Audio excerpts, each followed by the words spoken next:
This is the channel for the woman who's done playing small, the woman who knows there's a fire in her belly, a voice in her bones, and a destiny she's done apologizing for.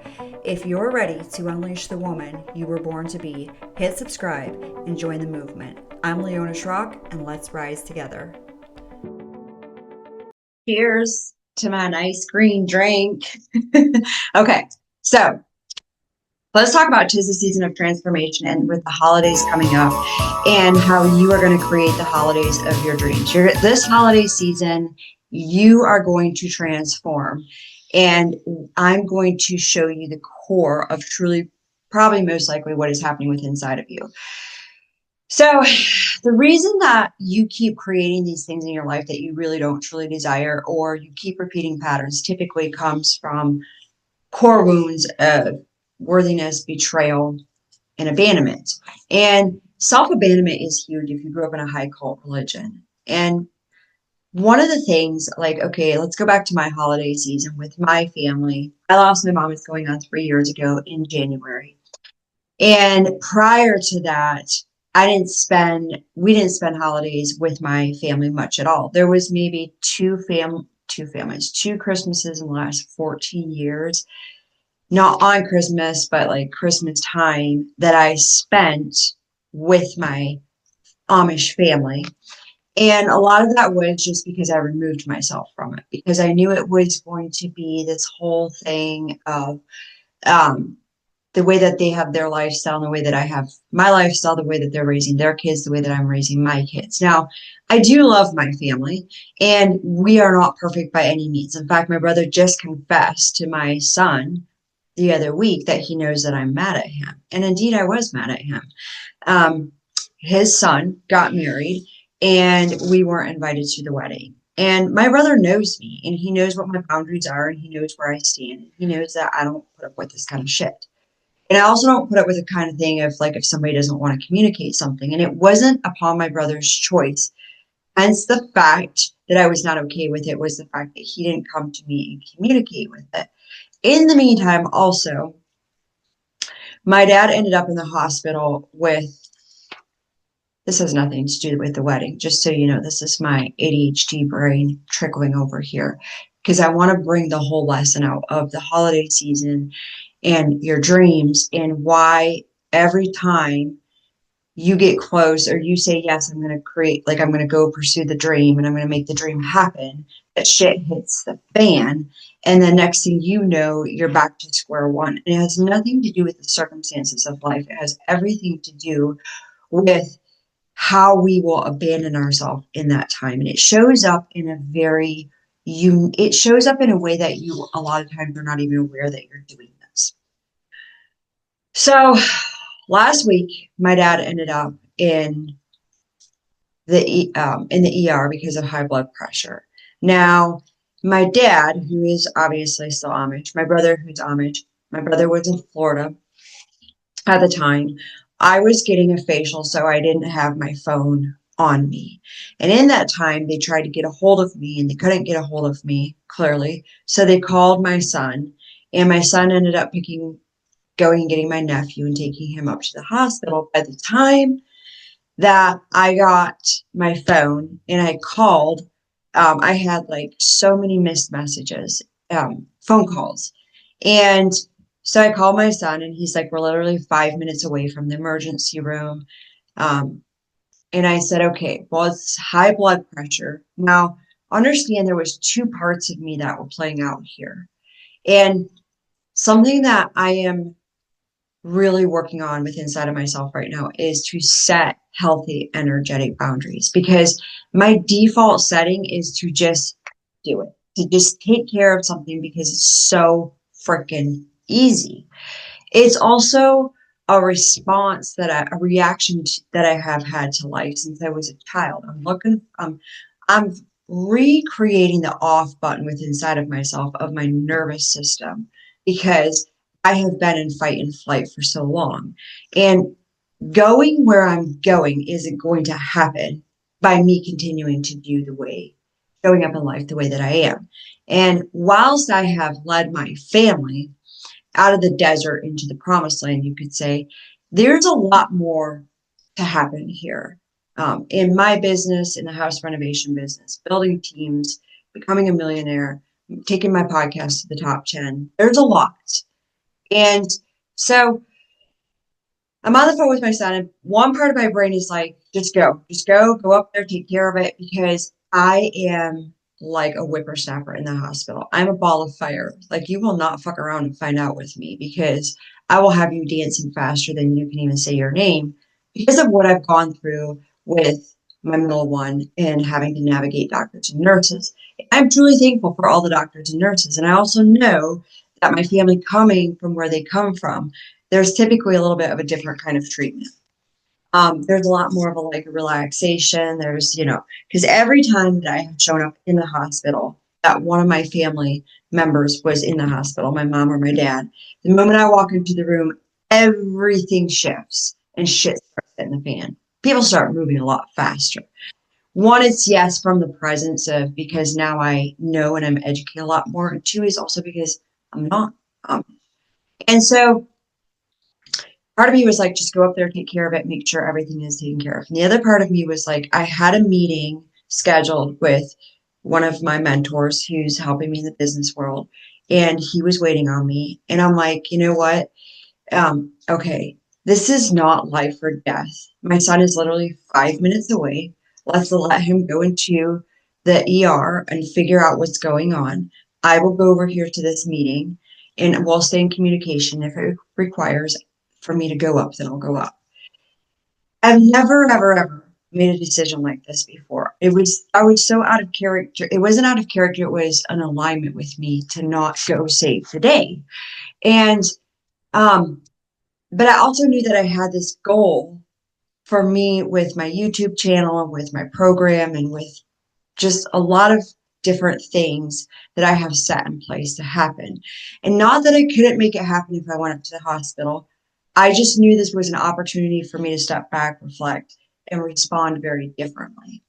So my son went in, and my dad was like, they got him medicated and all the things, and he ended up having to spend the night. And I call up the next morning to the hospital, and I talk with the nurses, and they're like, yeah, we think we have to keep him for 3 days. I'm like, 3 days? I can promise you guys, y'all do not want my father for 3 days. Like, we are talking high blood pressure. I don't know what's going on here, but we're not doing this. I had a hair appointment, talked with my dad on the phone. He was fine. He had no idea that they wanted to keep him for 3 days, which is so typical of my dad to not know that kind of stuff because he's not paying attention. And he's like, well, I'm just ready to get out of here. And I'm like, yeah, I know that you are. So I said, I'm going to go to my hair appointment. I'm going to take care of myself. And then I'm going to come up and I'm going to see what needs to happen. So by the time I got up to the hospital, I get up there and they have released him. And I look at the nurses and I'm like, where's my dad? And they're like, we released him. I'm like, what? And of course they apologize. I'm like, that's fine, but I need a full report of what's going on with my dad. Like, I need all the details because clearly, as you guys can see, the communication skills are not here. So they gave me the full report. I stop in by my dad and I walk in and I'm like, what's going on by his house? And he's like, what do you mean? And I'm like, you're home. He's like, yeah, I know. And I'm like, yeah, I also got to talk to the nurses and I also got the full report of what's actually going on with you, which is basically, just his meds are changing his eating. And what I do know is I know my dad and I know that he's not taking care of himself because I also know that my mom was the one that was a spitfire in the family. She kept him on it. And I just know, I know how my dad operates and runs. And so we're standing there and I'm having a conversation with him and I'm asking him and I say to him, hey, are you going to Florida this winter? He's like, well, I don't know. I'm like, what do you not know? Explain to me. What do you not know about what you're going to do? Because you literally have the opportunity to be in Ohio, which is like gray, bland, cold, drab, dreary. You're stuck in the house, which again, he's not going to take proper care of himself. Or you have the opportunity to go to Florida where because there is like some Amish community down there where you can go play shuffleboard and you can walk outside your door with a cup of coffee and the sun is shining, it's warm and you feel good and you have connection, you have interaction, you get to like go to your things. And he goes, well, what about my horse and my dog? Are we serious right now, Dad? My nephew was also there. My nephew's like, I'll take the horse and the dog. I'm like, we are literally coming up with excuses. I told my dad, I said, okay, my brother's going to come down. He's going to book the trip. I'm going to pack your bags and you're going. And he's like, oh, okay. So I had a conversation with my brother, and my brother said to me that, well, he suggested a different route with a different trip, but we're going to pack my dad's bags and he's going to go traveling. And my brother says to me that sometimes we just need you to come in and say it how it is and what needs to be done, because I'm the one that stays on dad's case a lot. And I'm like, yes, I understand. I'm also a very busy woman, and not that I don't have time for my dad. I also came to realize that sometimes it literally takes me having a 5-minute conversation that will kick my dad's ass much further than, somebody having a half-hour conversation with him. And I say all of this to say that me responding differently set the course of things up very differently with inside of myself. It created a self-trust and self-belief, and something that I'm doing in this season a lot more is delegating things out and trusting that other people can take care of things as well and do stuff, and not trying to have my hands on everything, because that was how I kept myself safe. And I want you to ask yourself in this holiday season, in life in general, I want you to do inventory in your life. And I want you to ask yourself some questions and get really real. And I shared the story about my dad being in the hospital to share with you that regardless of what the circumstance, and I could have gaslit myself. I could have been like, oh my gosh, you're such a shitty daughter. Who are you to not show up? Like, what are you doing? Why are you coming over here doing a business meeting when your dad's in the hospital? But I didn't. Because coming from a cult like religion, we are programmed to self sacrifice. We are programmed to serve. We are programmed. It's selfish if you choose you. But I stepped back, zoomed out, and I looked at the bigger picture, and I was like, this is not life and death. This is literally my dad eating shitty, which has ended him up in here. I am still here. I still know what's going on, and I will take care of it. But it's also good for my son to step in and my nephew to step in and spend some time with my dad. It's also good for my dad to have to navigate and to use his voice to an extent, to some sort of extent, without me being in there and barking orders, right? They're also all capable of doing the things. And so when you're moving towards the direction of your dreams, there's going to be some discomfort that comes up. And this is typically where you come back to comfort over conviction. This is why the conviction of your calling needs to be so big that you're no longer willing to choose comfort over conviction. And so when you're moving in that direction, I want you to, in every area of your life, ask yourself, where am I saying yes that actually I am being asked to say no? Because there's a lot of areas, little micro moments where you're showing up to your old life and your new life is calling you. But you keep blocking it because it feels uncomfortable, right? What is that person going to say? Is somebody going to get upset? Or I'll just take care of it because it's easier for me to take care of it, because you're probably a strong, independent woman, and it makes you feel vulnerable to have other people step in and to take care of some things.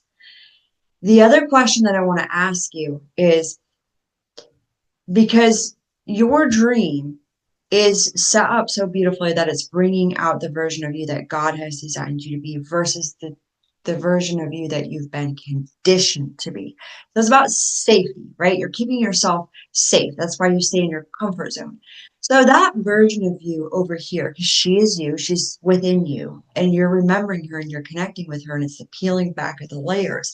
And when you show up in the action and you make those decisions, and you respond versus reacting, you're building a muscle. It's just like going to the gym, right? You go to the gym, you work out, and you're like, the next day, I can barely sit down.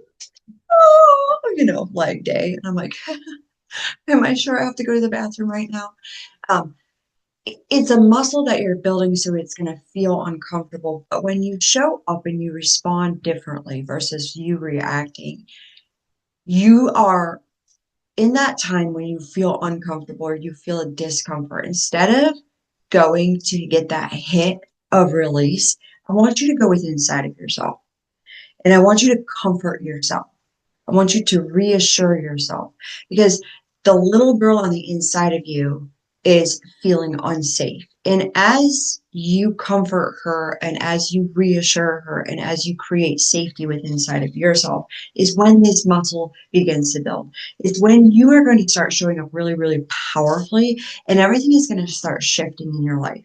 And then there's room for the things that are in your dream to come forward because now you're stepping into and you're embodying the version of you that is living and breathing and experiencing the dream. I also want you and I invite you to come in and journal.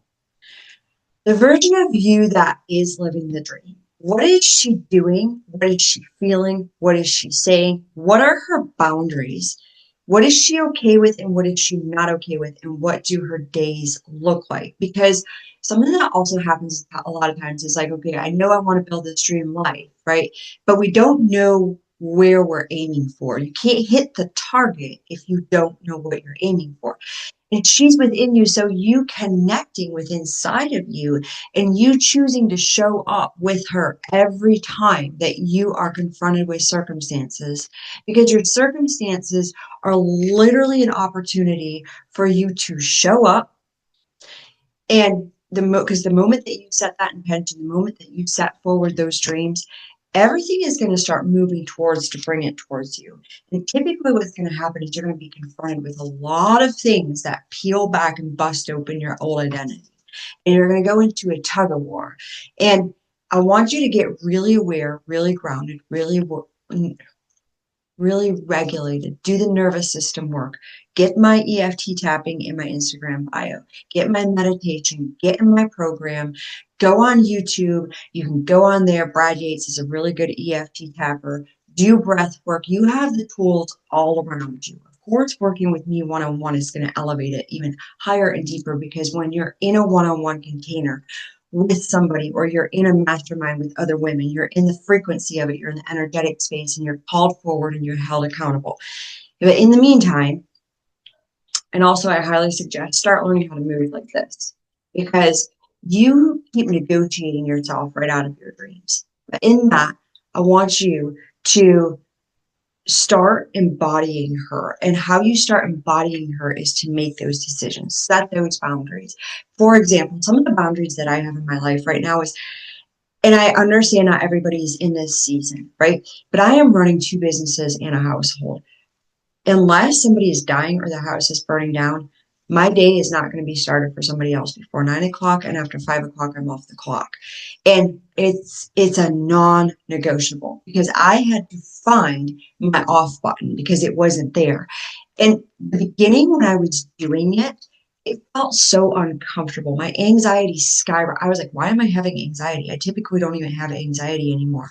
Well, it's because my nervous system didn't know how to make myself a priority for me to choose me. Here's the thing. When you start choosing you and you start making yourself a priority, you tap into your discernment a lot deeper. You tap into your intuition a lot deeper. Your relationship with God becomes a power-packed punch. Your decisions will come with so much clarity. As a woman, creativity will bubble forth out of you. It will come bubbling. You will come from overflow and thriving versus lack and surviving. Okay? So this holiday season, we're not doing all of the things where we're taking care of everybody and we're trying to be the savior, right?